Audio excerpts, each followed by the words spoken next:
इलाका ल गाइज हामी चाहिँ यहाँ सबिनजी यहाँ भीमजी यहाँ म छु केटाहरू पर पछाडि आउँदै थियो फर्केर गएको छ है आधीबाट आइरहेछ हामी चाहिँ यो झापा र इलामको सायद सिमानाको होला यहाँ मजाले हिँडिरहेका छौँ है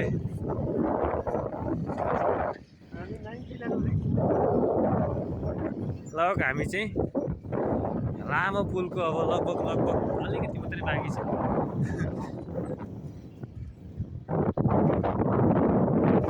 कटिसक्न आँटिसकेका छौँ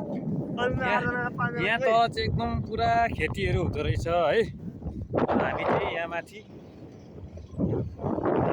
हिँडिरहेका छौँ एकदमै मान्छेहरू आउने घुम्ने ओर्ने सबै कुराहरू भइरहेको रहेछ यसै क्रममा हामी चाहिँ जे जस्तो भए पनि पारी चाहिँ पुग्ने हो भनेर हिँड्दैछौँ है ओ त झन्डा देखिएछ ठ्याक्कै पारी हो र लगभग हामी आइपुग्न आँटिसकेको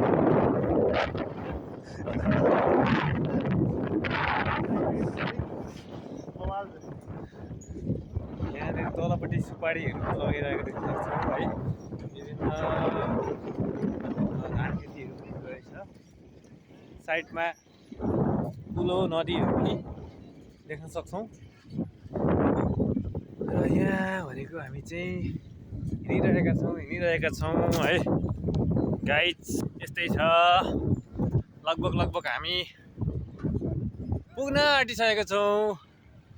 यो लगभग राम्रोसँग हिँड्यो भने 10 मिनट त हिँड्नुपर्ने जस्तो लाग्दैछ है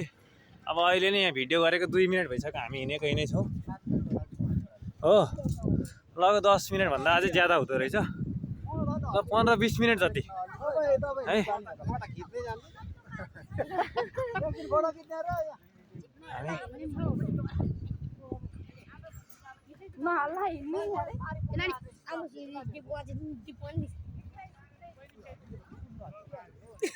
अघि त हल्लिएको थिएन त अरे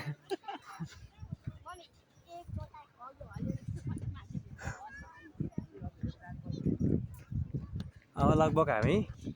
आइपुगिसकेका छौँ वारबाट पार र हाम्रो सफल यो झोलुङ्गे पुल यहाँबाट यहाँसम्म आउन हामी सफल भएका छौँ 3 जना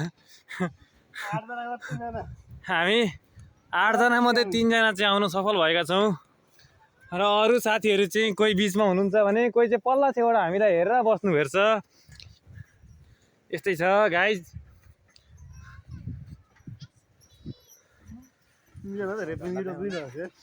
यस्तै छ हामी चाहिँ ल झन्डा भएठाउँ आइपुगेका छौँ अघि जुन झन्डा देखिँदै थियो अब चाहिँ यो झन्डामा हामी ठ्याक्कै आइपुगेका छौँ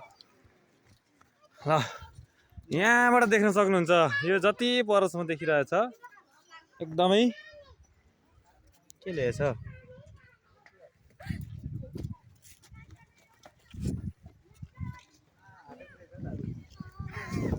दुखिहाल्छ ए म त यो खोलाको यो लेखेको रहेछ भने जनचेतनामूलक उयो पो लेखेको रहेछ